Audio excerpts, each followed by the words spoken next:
Requirements pauwi ng Pilipinas this June 2024. Para sa mga bansang Saudi Arabia, UAE, Kuwait, Hong Kong, at para sa lahat, immigrant or galing bakasyon. Requirements pauwi ng Pilipinas galing ng Saudi Arabia. Hi Masters! Welcome to my vlog. This is Master Bay.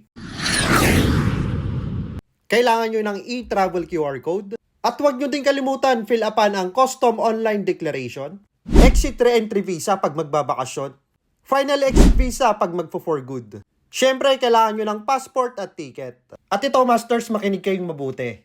Para sa lahat ng mga OFW, na domestic helper or unskilled worker, kailangan nyong magpa-verify ng contract. At pati na din ang mga skilled worker na nag-change employer, nag-change job site, nag-change position, nag-change company name, kailangan nyo magpa-verify ng contract.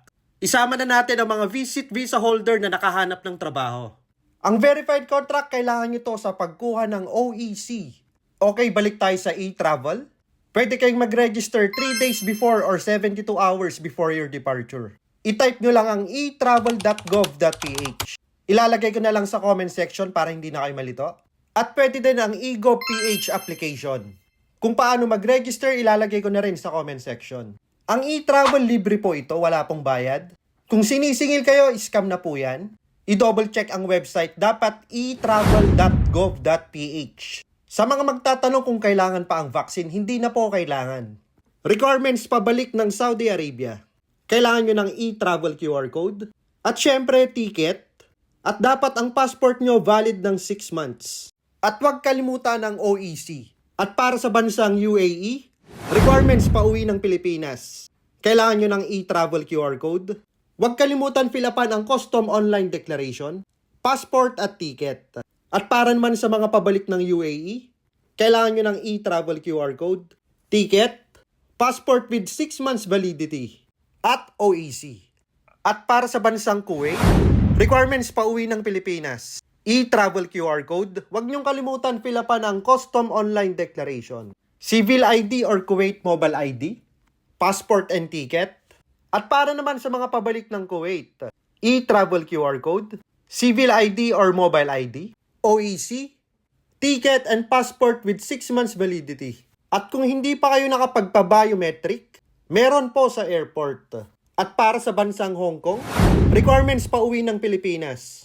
E-travel QR code. Huwag kalimutang fill upan ang custom online declaration. Siyempre ang inyong passport at ticket. At ang inyong verified contract. Dito sa bansang Hong Kong, pinadali na ang verified contract. Minsan, pipirmahan nyo na verified na ng agency.